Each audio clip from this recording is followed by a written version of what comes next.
Good morning. નમસ્કાર વિદ્યાર્થી મિત્રો. ઈ લર્નિંગ એજ્યુકેશનના માધ્યમથી શ્રી એસએન શાળા વિદ્યાલય પરિવાર તરફથી હું પરમાર મહેશભાઈ આપનું હાર્દિક સ્વાગત કરું છું. વિદ્યાર્થી મિત્રો, હાલ જે આપણે પાઠમાં ટુ બી કન્ટિન્યુડ છીએ બેન્કિંગ અને નાણાકીય વ્યવસ્થા, જેમાં આપણે અગાઉના વિડીયોમાં એક અગત્યનો પ્રશ્ન પૂર્ણ કર્યો, જે બે ભાગમાં બે વિડીયોમાં જે આપણે એક પ્રશ્ન 5 માર્ક્સ ઉપયોગી લોંગ ક્વેશ્ચન પૂરો કર્યો. મધ્યસ્થ બેંકનો અર્થ આપી મધ્યસ્થ બેંકના કાર્યો વિશે સમજાવો. તો જે વિડીયોમાં એનો વ્યવસ્થિત અભ્યાસ કર્યો હશે, જોયું હશે અને તે સારામાં સારી રીતે તૈયાર થઈ શકે એવા પ્રયત્નો તમે કર્યા હશે. ત્યારબાદ મિત્રો હવે આપણે આ પાઠમાં બીજા પ્રશ્ન તરફ જઈએ છીએ. તો બીજો પ્રશ્ન આપણો છે વેપારી બેંકનો અર્થ આપી વેપારી બેંકના કાર્યો સમજાવો. તો મિત્રો આપ જાણતા હશો અને તમે સાંભળો છો કે વેપારી બેંકો એટલે શું. તો આજે જે અર્થવ્યવસ્થામાં ગવર્મેન્ટ હસ્તક, ગવર્મેન્ટની માન્યતાથી અને ગવર્મેન્ટના નિયમોને આધીન અને આરબીઆઈના નિયમોને આધીન જે પણ કંઈ બેંકો આપણા માટે કાર્યરત છે, આપણા માટે સેવાઓ પૂરી પાડે છે, નાણાકીય વ્યવસ્થા આપણા માટે કરે છે, તેવી બેંકોને વ્યાપારી બેંકો તરીકે ઓળખીએ છીએ. પછી વિદ્યાર્થી મિત્રોમાં કેવો પ્રશ્ન થાય કે સાહેબ વેપારી બેંકો એટલે વેપારીઓ ચલાવતા હોય તેવી બેંકો? તો મિત્રો મહદઅંશે ક્યાંક એની સાથે સંબંધ છે. તો જ્યારે પૌરાણિક સમયની અંદર તમે જાણો છો કે તે જમાનાના આર્થિક સંપન્ન લોકો, ધનાઢ્ય લોકો, મૂડીપતિઓ એ બેંકોનો વ્યવહાર ચલાવતા અને બેંકની કામગીરી લોકો માટે પૂરી પાડતા. માટે તે સમયને ધ્યાનમાં રાખીને આજે પણ જે બેંકો કાર્યરત છે તેને એવું નામ આપવામાં આવ્યું છે કે વેપારી બેંકો અને પ્રશાખા બેંકો પણ તરીકે ઓળખીએ છીએ. કારણ કે વેપારી શબ્દ પ્રયોજન એટલા માટે થાય છે કારણ કે બેન્કિંગ સેક્ટર એ નફાના હેતુથી કાર્ય કરતું સેક્ટર છે. બેંક એ નફો કરતી પેઢી છે. એક આ સેન્ટેન્સ મિત્રો યાદ રાખો છો, હેતુલક્ષી પ્રશ્ન થઈ જશે. બેંક એ નફો કરતી પેઢી છે. કેમ નફો કરતી પેઢી છે? કેમ વેપારી ધોરણે ચાલતી સંસ્થા છે? કારણ કે તેનો ઉદ્દેશ મિત્રો નફો કમાવાનો છે. જ્યારે લોકો પાસેથી થાપણ સ્વરૂપે નાણાં તે એકત્રિત કરે છે તો તેના ઉપર થાપણદારોને વ્યાજ નીચું આપે છે અને તે એકત્રિત થયેલા નાણાંને તે અર્થવ્યવસ્થાના વિકાસ માટે, અર્થતંત્રના વિકાસ માટે રોકે છે. જરૂરિયાતમંદ વ્યક્તિઓને એમના હેતુ બદલ એમને લોન આપે છે, એમને ધિરાણ આપે છે અને તે ધિરાણ પર તે વ્યાજ ઊંચું વસૂલ કરે છે. થાપણદારોને વ્યાજનો દર નીચો આપે છે અને ધિરાણ લઈ જનાર પાસેથી ઊંચો વ્યાજનો દર વસૂલ કરે છે. તો આ બંને વચ્ચેનો જે ગેપ છે, નીચો વ્યાજ દર અને ઊંચો વ્યાજ દર વસૂલ કરવો, એમાંથી બેંક નફો કમાય છે અને તે નફો તે અર્થવ્યવસ્થાના વિકાસ માટે, ખેતી, ઉદ્યોગ, નાના પાયાના ઉદ્યોગો અને સમગ્ર અર્થવ્યવસ્થાના વિકાસ માટે તે આ નાણાંનો ઉપયોગ કરે છે. માટે બેંકને નફો કરતી સંસ્થા કે વ્યાપારી ધોરણે ચાલતી સંસ્થા તરીકે પણ ઓળખીએ છીએ. તો મિત્રો એક એની આવી ટૂંકી વિગત યાદ રાખો છો. તો હવે આપણે તે પ્રશ્નમાં આગળ વધતા વેપારી બેંકનો અર્થ આપી વેપારી બેંકના કાર્યો સમજાવો, જે 5 માર્ક્સનો લોંગ ક્વેશ્ચન છે. તો મિત્રો પ્રશ્ન આપણો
વેપારી બેંકનો અર્થ આપી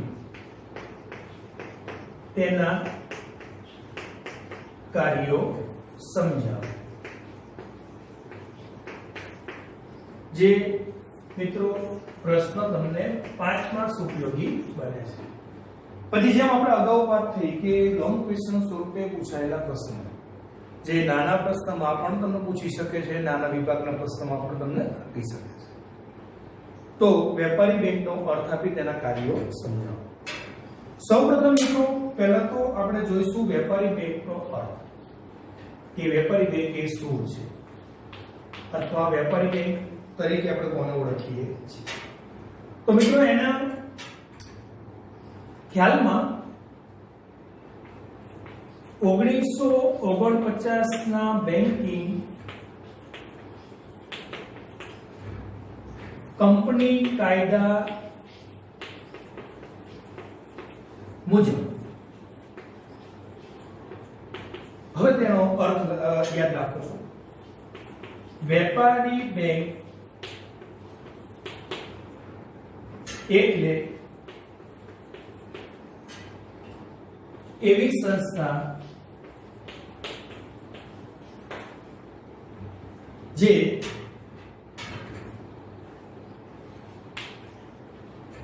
બેન્કિંગ અંગેના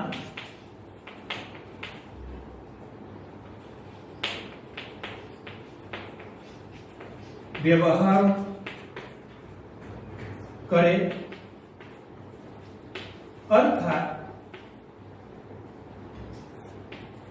દેશમાં રોકાણ વધારવા માટે પ્રજાની એટલે મિત્રો દેશના નાગરિકોની, આપણા સૌની થાપણો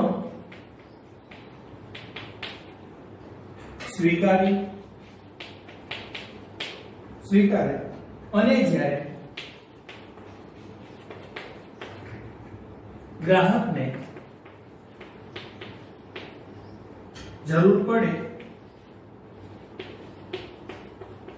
ત્યારે પાછી મળે અને તેમાંથી ચેક મારફતે ચેક, ડ્રાફ્ટ, પે ઓર્ડર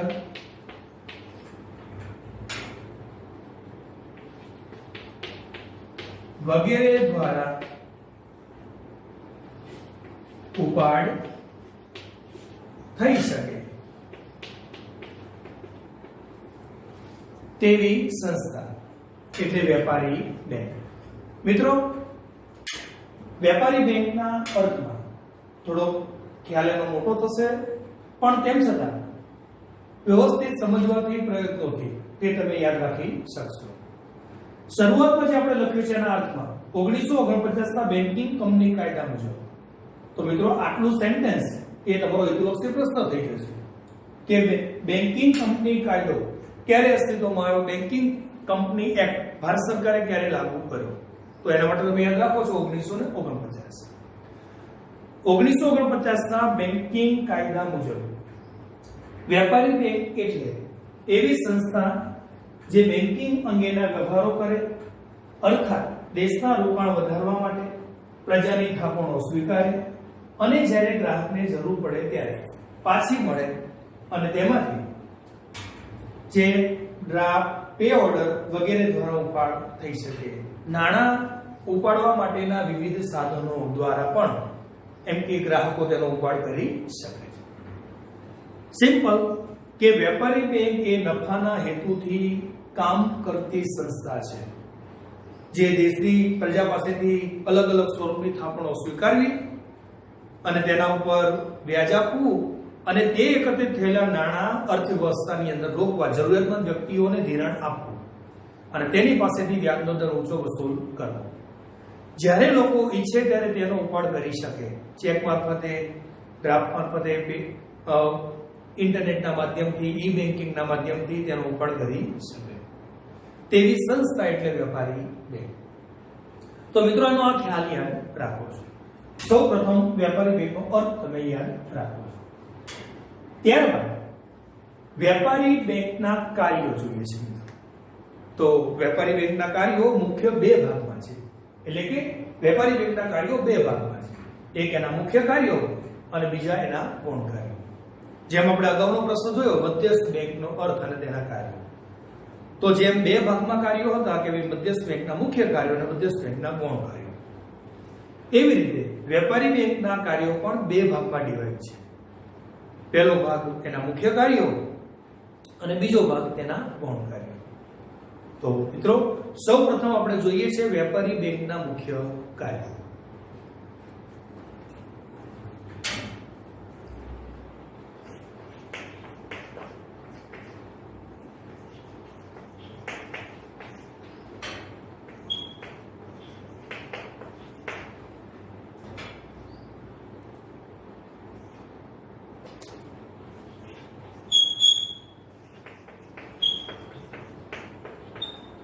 વિદ્યાર્થી મિત્રો, વેપારી બેંકના મુખ્ય કાર્યો 5 છે. પહેલું યાદ રાખો છો, થાપણો સ્વીકારવી,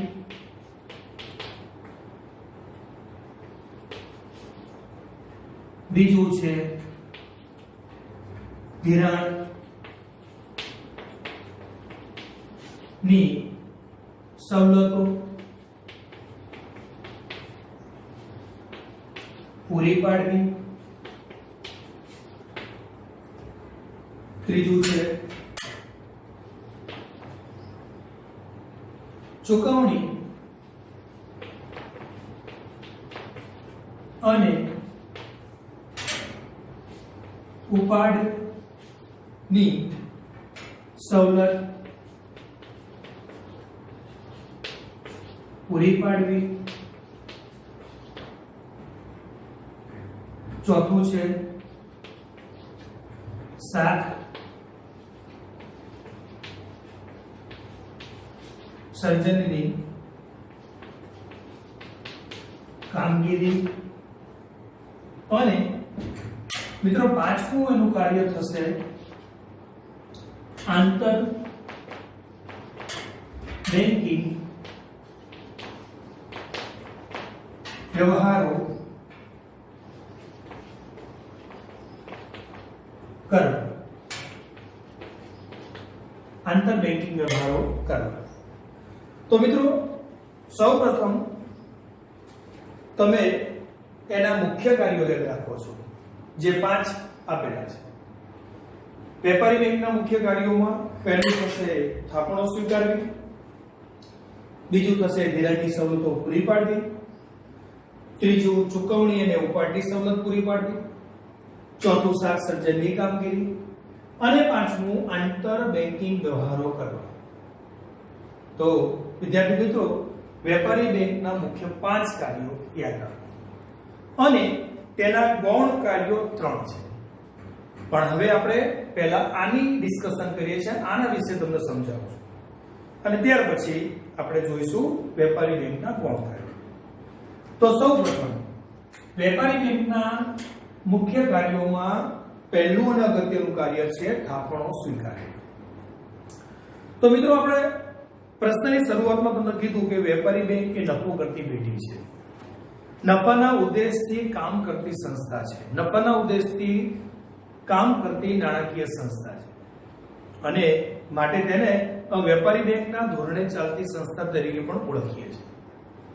બેન્કિંગ અંગેના વ્યવહારો કરે તે વેપારી બેંક એક એવો પડે કે ટૂંકો સિમ્પલ મિનિંગ આપી શકાય. તો મિત્રો પહેલું જ કામ એનું થાપણો સ્વીકારવી. થાપણો સ્વીકારવી એટલે કે દેશના નાગરિકો પાસેથી અલગ અલગ હેતુ બદલ લોકો પાસેથી, વેપારીઓ પાસેથી, ધંધાકીય વ્યક્તિઓ પાસેથી, ખેડૂતો પાસેથી બેંક આપણી પાસેથી થાપણો સ્વીકારે છે. બેંક મિત્રો આપણી પાસેથી 4 પ્રકારની થાપણો સ્વીકારે છે. કેટલા પ્રકારની થાપણો સ્વીકારે છે? 4 પ્રકારની થાપણો. બેંક આપણી પાસેથી 4 પ્રકારની થાપણો સ્વીકારે છે.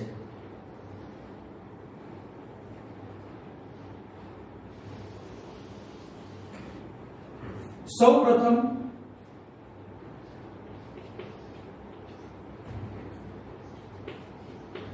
બચત થાપણો,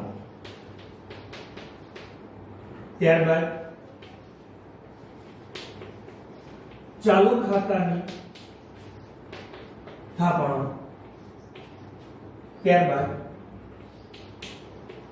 રિકરિંગ ખાતાની થાપણો અને ચોથું બાંધી મુદ્દતની થાપણો. બાંધી મુદ્દતની એટલે કે લાંબા ગાળાની થાપણો. બેંક આપણી પાસેથી 4 પ્રકારની થાપણો સ્વીકારે છે: બચત થાપણો, ચાલુ ખાતાની થાપણો, રિકરિંગ અને બાંધી મુદ્દતની. મિત્રો, સૌપ્રથમ તમે જુઓ તો કે બેંક આપણી પાસેથી બચત ખાતાની થાપણો સ્વીકારે છે. આમ પહેલો ક્રમ તમે ચાલુ ખાતાનો પણ લખી શકો કે ચાલુ ખાતાની થાપણો. એટલા માટે પહેલો ક્રમ તમને એમ થશે તમે બીજા ક્રમે દર્શાવ્યું છે, પણ તેને પહેલો ક્રમ પણ તમે આપી શકો, ચાલુ ખાતાની થાપણો. અને બચત અને રિકરિંગ બીજા અને ત્રીજા ક્રમે. એટલા માટે કે રિકરિંગ તે બચતનો એક પ્રકાર છે.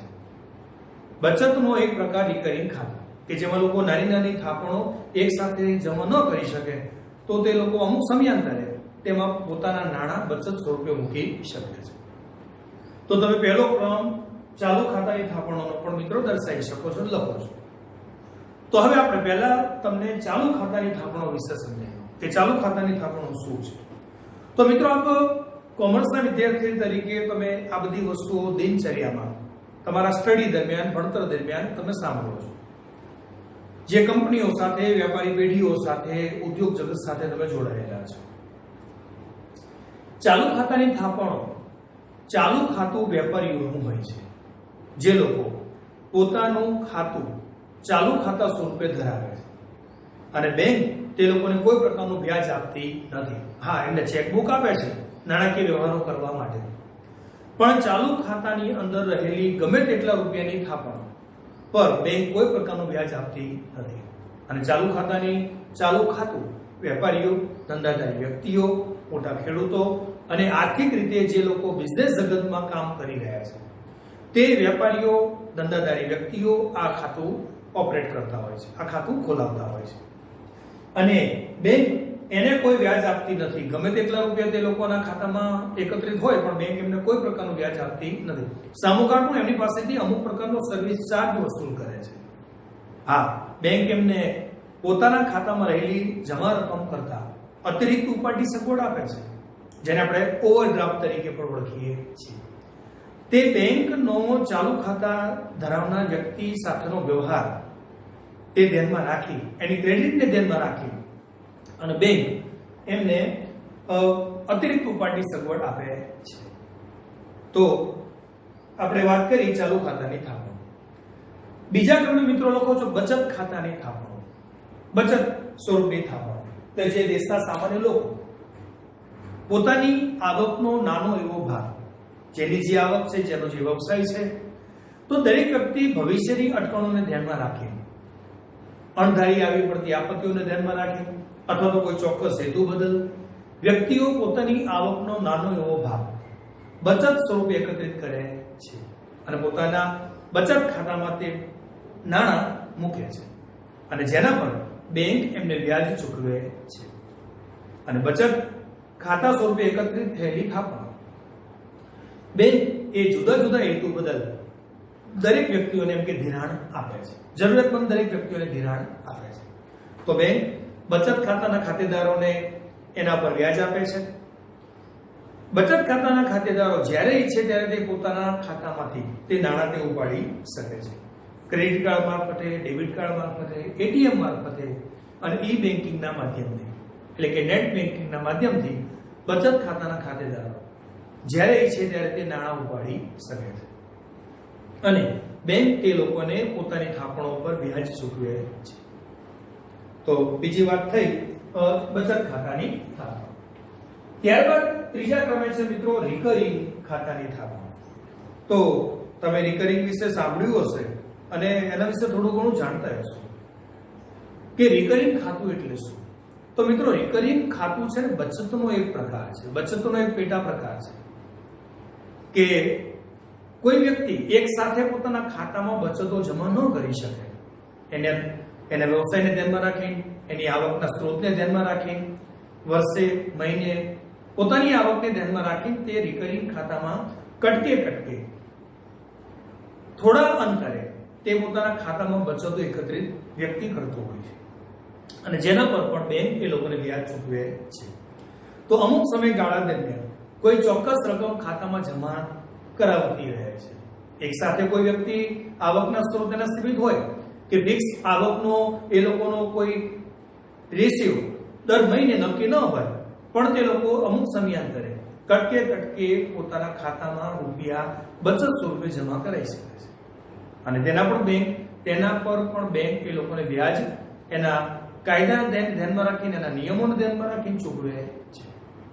તો રિકરિંગ ખાતાની થાપણો જે બચતનો એક પ્રકાર છે. ત્યારબાદ મિત્રો ચોથું અને છેલ્લું છે થાપણો સ્વીકારવી, તેમાં બાંધી મુદ્દતની થાપણો. બાંધી મુદ્દતની થાપણોને લાંબા ગાળાની થાપણો તરીકે પણ ઓળખી શકાય. લાંબા ગાળાની થાપણો જેને મિત્રો આપણે અંગ્રેજીમાં ટૂંકમાં એફડી તરીકે પણ ઓળખીએ છીએ.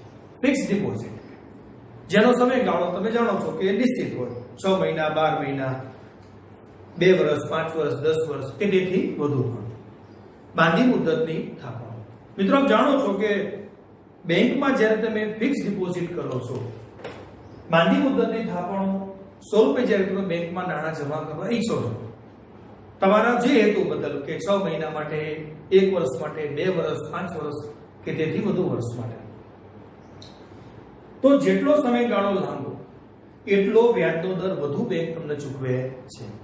જેટલું લાંબા સમય માટે તમે 2 વર્ષ, 5 વર્ષ, 10 વર્ષ માટે જ્યારે તમે બાંધી મુદ્દતની થાપણો મૂકો છો તો બેંક તમને એટલું વધુ વ્યાજ ચૂકવે છે. એટલે લાંબા ગાળાની થાપણો જેને બાંધી મુદ્દતની થાપણો કે એફડી સ્વરૂપે ઓળખીએ છીએ, તે પણ લોકો અલગ હેતુ બદલ અલગ સમયગાળા દરમિયાન તે લોકો બેંકમાં પૈસા એફડી સ્વરૂપે મૂકતા હોય છે અને તેના પર બેંક સૌથી વધુ વ્યાજ ચૂકવે છે. તો મિત્રો સૌપ્રથમ આ 4 બાબતો યાદ રાખો છો અને સૌપ્રથમ તેનું પહેલું જ કાર્ય કે થાપણો સ્વીકારવી. તો 4 પ્રકારની થાપણો બેંક આપણી પાસેથી સ્વીકારે છે, બરાબર? ચાલુ ખાતાની, બચત ખાતાની, રિકરિંગ ખાતાની અને બાંધી મુદ્દતની. 4 પ્રકારના થાપણો સ્વીકારવાના જે વિકલ્પો છે તેમાં બેંક માત્ર કોને વ્યાજ આપતી નથી તો કે ચાલુ ખાતાની થાપણો. વેપારીઓનું જે ખાતું છે, ચાલુ ખાતું, કરંટ એકાઉન્ટ, તેના પર બેંક કોઈ પ્રકારનું વ્યાજ ચૂકવતી નથી અને બાકી એની સિવાયના ત્રણેય ને બેંક વ્યાજ ચૂકવે છે.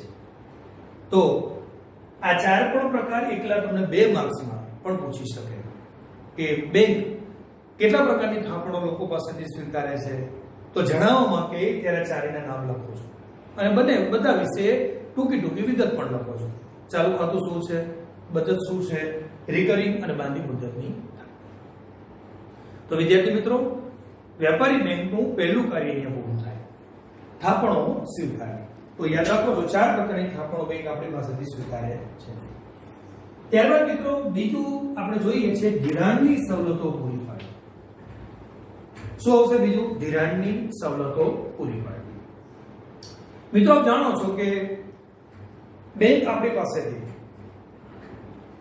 થાપણ સ્વરૂપે એકત્રિત કરેલા નાણાં પછી તે નાણાં બેંક લોક એન્ડ કી કરી અને સંગ્રહી રાખતી નથી, એને મૂકી રાખતી નથી, એને બંધ કરીને એને જમા રાખતી નથી, પણ તે લોકોના એકત્રિત નાણાં બેંક તેને જરૂરિયાતમંદ વ્યક્તિઓને ધિરાણ સ્વરૂપે પાછા ચૂકવે છે, લોકોને લોન આપે છે, જેનો જે હેતુ છે એ બદલ લોકોને લોન આપે છે.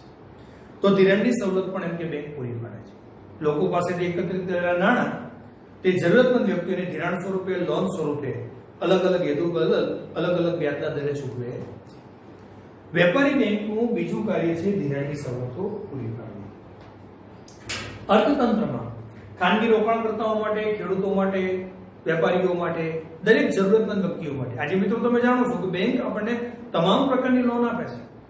Car loan, home loan, gold loan, education loan, foreign abroad તમે જુઓ તો ઈચ્છો છો તમે એબ્રોડ કે વિદેશ આગમન, એજ્યુકેશન માટે કે અન્ય કોઈ પણ હેતુ માટે બેંક આપણને તમામ પ્રકારની લોન આપે છે. પણ જે લોન આપણને બેંક ચૂકવે છે એના ઉપરનો વ્યાજનો દર પણ અલગ અલગ હોય છે. બેંક વ્યાજ લઈને વિવિધ પ્રકારનું ધિરાણ પૂરું પાડે છે. આવું ધિરાણ એમ કે ટૂંકા ગાળા બેંક આપણે જે વ્યાજ દરે જે આપણને ધિરાણ આપે છે ને તેનો સમયગાળો 3 પ્રકારનો મિત્રો હોય. એક ટૂંકા ગાળાનું ધિરાણ બેંક આપણને આપે છે, એક મધ્યમ ગાળાનું ધિરાણ આપે છે અને એક લાંબા ગાળાનું ધિરાણ આપે છે. બેન્કિંગ વ્યવસ્થામાં આ 3 પ્રકારના ધિરાણ બેંક આપણને પૂરા પાડે છે. તો હવે તમને એ પણ કહી દઉં કે સાહેબ ટૂંકા ગાળાનું શું, મધ્યમ ગાળાનું શું અને લાંબા ગાળાનું શું. તો મિત્રો ત્રણેય માટેનો હેતુલક્ષી પ્રશ્ન થઈ જશે, યાદ રાખો છો. ટૂંકા ગાળાનું ધિરાણ એટલે 1 વર્ષના સમયગાળા માટે જે બેંક આપણને ધિરાણ આપે છે આને ટૂંકા ગાળાનું ધિરાણ કહેવાય. 1 વર્ષનો સમયગાળો હોય, ધિરાણ 1 વર્ષ માટે તમને બેંક આપે તો તેને ટૂંકા ગાળાનું ધિરાણ કહેવાય. બીજું મધ્યમ ગાળાનું ધિરાણ, 1 વર્ષથી વધુ અને 5 થી 7 વર્ષ સુધી જે બેંક તમને ધિરાણ આપે. ફરીથી મિત્રો સાંભળજો, 1 વર્ષથી વધુ અને 5 થી 7 વર્ષ સુધી જે બેંક તમને ધિરાણ આપે તેને મધ્યમ ગાળાનું ધિરાણ કહેવાય. અને ત્રીજું લાંબા ગાળાનું ધિરાણ, જે 7 થી 15 વર્ષ સુધીનું જે હોય છે, બરાબર, 5 થી 15 વર્ષ સુધીનું જે બેંક તમને ધિરાણ આપે તેને લાંબા ગાળાનું ધિરાણ તરીકે ઓળખવામાં આવે છે. બેંક પાસેથી તમે કેવા ધિરાણ સ્વરૂપે લોન લીધી છે તેના ઉપર અને કયા હેતુ માટેની લોન લીધી છે તેના ઉપર બેંક વ્યાજનો દર નક્કી કરતી હોય છે. તો બેંક આપણને અલગ અલગ પ્રકારનું ધિરાણ આપે છે. ખેતી માટે, ધંધાકીય હેતુ માટે, વ્યાપારી ધોરણે, અન્ય કોઈ પણ હેતુ માટે બેંક આપણને ધિરાણ આપે છે. અને તે ધિરાણ પર કયા હેતુ માટે તમે ધિરાણ લીધું છે તેના ઉપર બેંક વ્યાજનો દર નક્કી કરે છે અને કેટલા સમય માટેનું લીધું છે તેના પર બેંક વ્યાજનો દર નક્કી કરે. પણ તે સંપૂર્ણ આરબીઆઈની ગાઈડલાઈન મુજબ, આરબીઆઈના નિયમોને આધીન સમગ્ર બેંકો આ કામગીરી હાથ ધરતી હોય છે. તો વિદ્યાર્થી મિત્રો, વેપારી બેંકનું બીજું કાર્ય ધિરાણની સવલતો પૂરી પાડવી. ત્યારબાદ મિત્રો છે ચૂકવણી અને ઉપાડની સવલત પૂરી પાડવી. ત્રીજું કાર્ય છે વેપારી બેંકનું ચૂકવણી અને ઉપાડની સવલત પૂરી પાડવી. તો મિત્રો, ચૂકવણી અને ઉપાડની સવલત એટલે શું? તો કે બેંકમાં તમારા રહેલા નાણાં તમે ઈચ્છો ત્યારે તેને ઉપાડી શકો છો. જ્યારે તમે ઈચ્છો ત્યારે તમે પાછા તમારા ખાતામાં નાણાં મૂકી શકો છો. પણ તેના માટેના ચોક્કસ સાધનો છે. તો તમે આ કામગીરી પણ તમે બેન્કિંગ વ્યવહારમાં કરી શકો છો, બરોબર. વેપારી બેંક ગ્રાહકોને સરળતાથી નાણાંની ચૂકવણી કરે તે માટે ચેક દ્વારા, ડેબિટ કાર્ડ દ્વારા, ક્રેડિટ કાર્ડ દ્વારા, એટીએમ કાર્ડ દ્વારા અને ઇન્ટરનેટ બેન્કિંગના માધ્યમથી, જેને આપણે આજે શું કહીએ છીએ, ઇન્ટરનેટ બેન્કિંગ અથવા તો નેટ બેન્કિંગ તરીકે પણ ઓળખીએ છીએ, તેના માધ્યમથી તમે નાણાંની લેવડ દેવડ, તમે નાણાં ઉપાડી શકો છો. આજે તમે જુઓ છો કે આપણે એટીએમ કાર્ડ મારફતે, ડેબિટ કાર્ડ મારફતે પણ તમે નાણાં એમ કે ઉપાડી શકો છો. અને ઇન્ટરનેટના માધ્યમથી પણ તમે નાણાકીય વ્યવહારો એક વ્યક્તિથી બીજા વ્યક્તિ, એક સંસ્થાથી બીજી સંસ્થા વચ્ચે પણ નાણાકીય વ્યવહારો તમે કરી શકો છો. તો બેંક આપણા માટે, વેપારી બેંક ત્રીજું કાર્ય કરી આપે છે ચૂકવણી અને ઉપાડની સવલત પૂરી પાડવી. જ્યારે ગ્રાહકો ઈચ્છે ત્યારે પોતાના ખાતામાં રહેલા નાણાં ક્રેડિટ કાર્ડ મારફતે, એટીએમ કાર્ડ મારફતે, ડેબિટ કાર્ડ મારફતે અથવા ઇન્ટરનેટના માધ્યમથી તે નાણાં ઉપાડી શકે છે. તેવી સવલત પણ બેંક વેપારીઓને, ગ્રાહકોને, જરૂરતમંદ દરેક વ્યક્તિઓને બેંક આ સગવડ પૂરી પાડે છે. મિત્રો, બેંક એ અર્થતંત્રનું એન્જિન છે. બેન્કિંગ સેક્ટર એ અર્થતંત્ર રૂપી શરીરનું હૃદય છે. અને જેટલું સ્વસ્થ હશે ને, જેટલું સ્વસ્થતાથી તે ધબકતું હશે એટલું જ અર્થતંત્ર જલ્દી ડેવલપ થાય છે. એટલે બેન્કિંગ સેક્ટરને અર્થતંત્ર રૂપી ગાડીનું એન્જિન કીધું છે. અને એ જેટલું સક્ષમ હશે, મજબૂત હશે, એટલું તે ઝડપથી આગળ વધશે, એટલું અર્થતંત્ર રૂપી ગાડીને પણ તે હંકારી જશે. એટલે બેન્કિંગ સેક્ટર આપણા દેશ માટેની ઇકોનોમી માટે જ નહીં મિત્રો, સમગ્ર અર્થવ્યવસ્થા માટે, સમગ્ર વર્લ્ડની માટે, સમગ્ર દેશો માટે બેન્કિંગ સેક્ટર એ અગત્યનું પુરવાર સાબિત થયું છે અને તેના માધ્યમ થકી જ કોઈ પણ દેશ ડેવલપ થતો હોય છે. ચાલો મિત્રો આગળ વધતા ચોથું કાર્ય જોઈએ છે શાક સર્જનની કામગીરી, જે તમારી 3 માર્ક્સની ટૂંક નોંધ બને છે. વિદ્યાર્થી મિત્રો, આ પ્રશ્ન સ્વરૂપે હું તમને એની ટૂંકી વિગત જ આપીશ. શાક સર્જનની કામગીરી, શાક સર્જન શું છે, પણ 3 માર્ક્સમાં અલગથી પૂછાય તેવી ટૂંક નોંધ છે. શાક સર્જન એટલે શું સમજાવો, શાક સર્જન ઉદાહરણ સહિત સમજાવો, એવો 3 માર્ક્સનો પ્રશ્ન પણ અલગથી પૂછતા હોય છે. અત્યારે એની આપણે ટૂંકી વિગત તમને સમજાવું છું, પણ જ્યારે અગાઉના વિડીયોમાં આપણે જ્યારે 3 માર્ક્સ ઉપયોગી એ પ્રશ્નની ચર્ચા કરશું ત્યારે તમને ઉદાહરણ સાથે, એક્ઝામ્પલ સાથે તે સમજાવીશ. સૌપ્રથમ તો શાક સર્જન શું છે તે તમને ખબર હોવી જોઈએ કે શાક સર્જન એટલે શું, બેંક શાક સર્જન કેવી રીતે કરે છે. તો મિત્રો, શાક સર્જન એટલે વેપારી બેંકો પાસે જે અનામત ભંડોળ છે, એની પાસે જે થાપણો છે, એની પાસે રહેલી કુલ થાપણના અમુક ટકા રકમ તે પોતાની પાસે જમા રાખી અને મોટાભાગના નાણાંનું, મોટાભાગની થાપણોનું તે શાક સર્જન કરે છે. એક વ્યક્તિથી બીજી વ્યક્તિ, બીજી વ્યક્તિથી ત્રીજી વ્યક્તિ ને ધિરાણ આપી અને બેંક શાક સર્જન કરે છે અને તેમાંથી દરેક વ્યક્તિઓ પાસેથી બેંક વ્યાજ વસૂલ કરે છે. તો બેંક પાસે રહેલી કુલ થાપણના અમુક ટકા રકમ જમા રાખીને જે બેંક શાક સર્જન સ્વરૂપે અન્ય વ્યક્તિઓને, વેપારીઓને, જરૂરતમંદ વ્યક્તિઓને ધિરાણ આપે છે તેને શાક સર્જન તરીકે ઓળખી શકાય. તો બેંક શાક સર્જનની કામગીરી પણ કરે છે.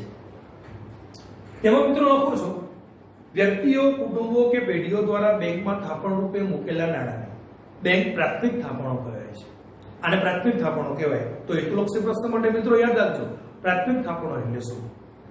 તો વેપારીઓ, ખેડૂતો, સામાન્ય લોકોના જે બેંકની અંદર જે નાણાં આપણે એકત્રિત કરીએ છીએ, જેમ આપણે અગાઉ જોયું ને કે વ્યક્તિઓ લોકો પાસેથી કેટલા પ્રકારની થાપણો સ્વીકારે છે, બચત ખાતાની, ચાલુ ખાતાની, રિકરિંગ ખાતાની, બાંધી મુદ્દતની, આ જે આપણી પાસેથી થાપણો સ્વીકારે છે અને જે એકત્રિત ભંડોળ બેંક પાસે થાય છે અને પ્રાથમિક થાપણો કહેવાય.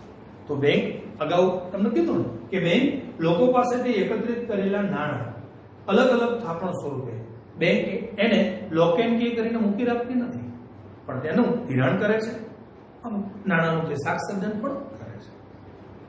તો બેંક શાક સર્જન કરે છે. માનો કે તમને એક એની ટૂંકી વિગત એક આપું કે પ્રાથમિક થાપણ રૂપે બેંક પાસે 10,000 રૂપિયા હોય, થયેલી થાપણ સ્વરૂપે બેંક પાસે 10,000 રૂપિયા છે. 10,000ના 20% રૂપિયા અનામત બેંક પાસે રાખવાના હોય છે. એક ઉદાહરણ આપું છું કે 10,000 બેંક પાસે ટોટલ થાપણ સ્વરૂપે છે, બચત, રિકરિંગ, બાંધી મુદ્દતની અને ચાલુ ખાતાની થાપણ સ્વરૂપે.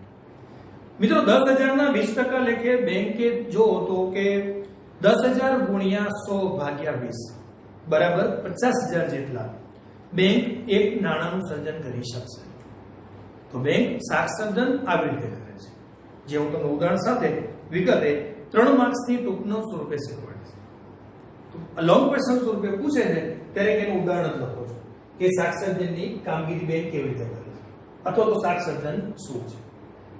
અને 5મું છે વિદ્યાર્થી મિત્રો, આંતર બેંકિંગ વ્યવહારો કરવા. વેપારી બેંકનું 5મું મુખ્ય કાર્ય છે આંતર બેંકિંગ વ્યવહારો કરવા. તો મિત્રો, આંતર બેંકિંગ વ્યવહારો એટલે શું? તો કે એક બેંકે બીજી બેંક સાથેના વ્યવહારો, નાણાકીય લેવડ દેવડના વ્યવહારો કરવા, એને આંતર બેંકિંગ વ્યવહારો કહેવાય. એમાં મિત્રો તમે જે 2 પોઈન્ટ લખવાના છે તે 2 પોઈન્ટ હેતુલક્ષી પ્રશ્ન છે. પહેલો પોઈન્ટ આ લખો છો, મધ્યસ્થ બેંક દ્વારા એક બેંક બીજી બેંકને ટૂંકા કે લાંબા ગાળા માટે જે ધિરાણ આપે છે. મધ્યસ્થ બેંકના કહેવાથી એક બેંક બીજી બેંકને જે ટૂંકા ગાળાનું ધિરાણ આપે છે તેને કોલ મની કહેવાય. ફરીથી મિત્રો સાંભળજો, આ જે કોલ મની શબ્દ પ્રયોજન મેં કર્યો, કોલ મની.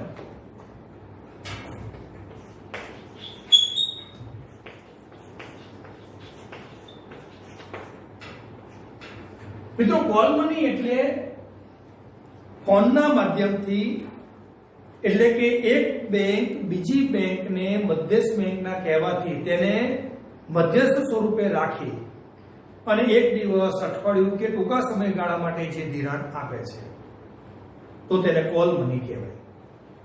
એક બેંક બીજી બેંકને, એક શાખા બીજી શાખાને મધ્યસ્થ બેંકના કહેવાથી જે ટૂંકા ગાળા માટે ધિરાણ આપે તેને કોલ મની કહેવાય. અને બીજો પોઈન્ટ એમાં લખો છો, જે બીજો હેતુલક્ષી પ્રશ્ન થશે. એક શાખા બીજી શાખાને જે મધ્યસ્થ બેંકના કહેવાથી જે ધિરાણ આપે છે અને તેના પર વસૂલાતો વ્યાજનો દર એટલે call money rate. Call money rate, rate એટલે વ્યાજનો દર. તો બેંક એક શાખા બીજી શાખાને મધ્યસ્થ બેંકના કહેવાથી જે ધિરાણ આપે છે તો એક શાખા બીજી બેંક શાખાની સેવા નથી કરતું, પણ એનું કટોકટીના સમયે નાણાંની ભીડ અનુભવતું હોય તે સમયે એનું ઇમરજન્સીમાં કામ કરી આપે છે, એને નાણાંના જથ્થાની પૂર્તિ કરી આપે છે. પણ એ શાખા બીજી શાખા પાસેથી વ્યાજનો દર વસૂલ કરે. કોણ? ધિરાણ આપનાર શાખા અને ધિરાણ લેનાર વ્યક્તિ શાખા પાસેથી વ્યાજનો દર વસૂલ કરે છે અને કોલ મની રેટ કહેવાય. તો મિત્રો, એમાં 2 પોઈન્ટ લખો છો અને 2 પોઈન્ટ હેતુલક્ષી પ્રશ્ન છે, બરાબર? કોલ મની અને કોલ મની રેટ. તો કોલ મની તમને ખ્યાલ આવી ગયો છે. એક શાખા બેંક બીજી શાખા બેંકને મધ્યસ્થ બેંકના કહેવાથી જે ટૂંકા ગાળાનું ધિરાણ આપે તે કોલ મની અને તેના પર વસૂલાતો વ્યાજનો દર કોલ મની રેટ એટલે કે વ્યાજનો દર. તો વિદ્યાર્થી મિત્રો, વેપારી બેંકના 5 કાર્યો યાદ રાખો છો. થાપણો સ્વીકારવી, તો બેંક આપણી પાસેથી 4 પ્રકારની થાપણો સ્વીકારે છે. ધિરાણની સવલતો પૂરી પાડવી, ચૂકવણી અને ઉપાડની સવલતો પૂરી પાડવી, સાક્ષરતાની કામગીરી અને આંતર બેંકિંગ વ્યવહારો કરવા. મિત્રો, તો વેપારી બેંકના મુખ્ય કાર્યો પાછળ રાખો છો. અને હવે પછીના વિડીયોમાં વેપારી બેંકના ગૌણ કાર્યો વિશે તમને શીખવાડીશ. નમસ્કાર.